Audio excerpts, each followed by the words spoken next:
Good morning everyone. তো সকাল সকাল ঘুম থেকে উঠে দেখি আকাশটা দারুণ সুন্দর মেঘ করেছে, আর বৃষ্টিও হয়ে গেছিলো রাত্রে। কাল রাত ভালোই বৃষ্টি হয়েছে, সকালবেলাও। এখন আকাশটা পুরো মেঘলা, তো মনে হয় বৃষ্টি হবে। দেখো কি সুন্দর লাগছে দেখতে, দারুণ লাগছে না আকাশটা? তাই আমি ভাবলাম তোমাদের সঙ্গে একটু শেয়ার করে নিই। আর এখন বাজে হচ্ছে সকাল 7টা। তো 7টা বাজে। আজকে সূর্য মনে হয় না উঠবে, কারণ আকাশে পুরোই মেঘ আছে।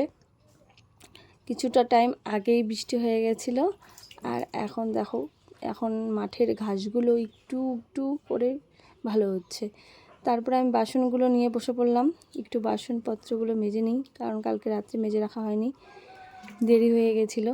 তো আমি এখানে তাড়াতাড়ি করে বাসনগুলো মেজে নিলাম। মেজে নেওয়ার পর দেখো আমার বাসনগুলো মাজা হয়ে গেছে।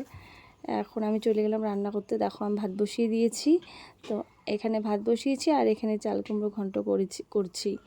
আর এখানে টমেটো কেটে রেখেছি, অল্প চাটনি করব। এই যে পটল আলুর একটা সবজি হবে। আর আমি কাল রাতে পনির বানিয়ে রেখেছিলাম, তো এই দেখো পনিরটা করব।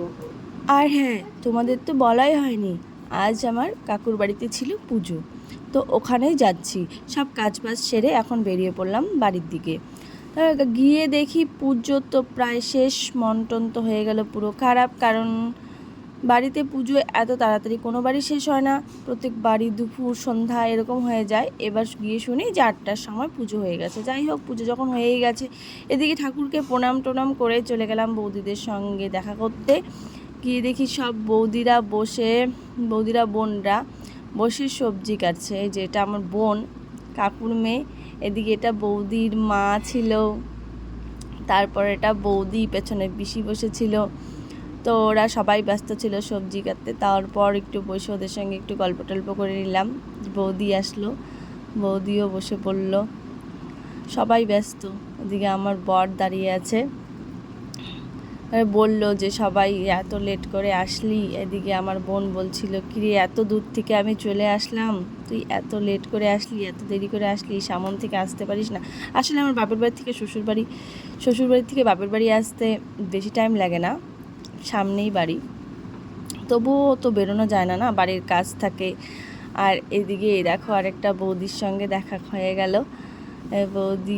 এই বৌদির বাড়ি আসামে। তো আমার বর গল্প করছে বৌদির সঙ্গে, আর এদিকে এই বৌদি পান বানাচ্ছে, এটা হচ্ছে মেজো বৌদি। সবার সাথে গল্প টল্প করে চলে গেলাম। দেখি বাচ্চাগুলো খেলছে, বাচ্চাগুলোর সঙ্গে একটু দেখা করে আসলাম। এদিকে একটা ভাস্তা আমাকে দেখার পরে এসে জড়িয়ে ধরলো, বললো, পিপি তুমি কেমন আছো? ভালো আছি।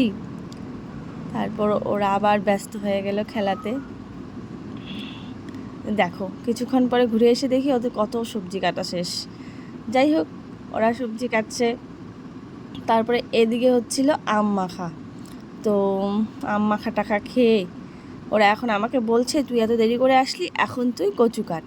কারণ সবার সবজি কাটা শেষ, কচুটা কেউ কাটেনি, কচুটা ওই আমার জন্যই রেখে দিল। যাই হোক, কচুটা কাটলাম। কচুটা কাটার পর আমার এমনি সবজি কাটতে ভালোই লাগে বেশ।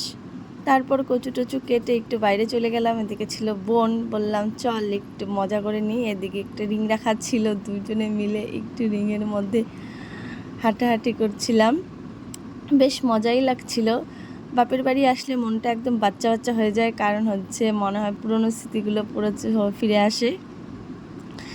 আর এদিকে একটু মজা টজা করে তারপর আমরা চলে গেলাম। এই দেখো, এখন হচ্ছে গিয়ে প্রসাদ বিতরণ হচ্ছে, সবাই বসে পড়েছে প্রসাদ খেতে। এদিকে আমি তখন গিয়েছিলাম ছেলের জন্য একটু প্রসাদ নিতে, কারণ ছেলে তো একা একা খেতে পারে না, ওকে খাইয়ে দিতে হয়। নিয়ে এসে প্রসাদ, ওরা বলছে, এটা হচ্ছে ভাগ্নি বলছে, মিমি আমাকে একটু রিলস বানিয়ে দাও। ঠিক আছে, যা বানাও। তো ওরা নাচছিল, আমি একটুখানি বানিয়ে নিলাম। তারপরে এই যে দেখো, এখন সবাই আমরা প্রসাদ খেতে বসেছি। আমার ভিডিও ক্লিপটা আমার না হয়নি, এখন সবাই প্রসাদ খাচ্ছে। এখন বাজে রাত 9টা। তো এটা আমার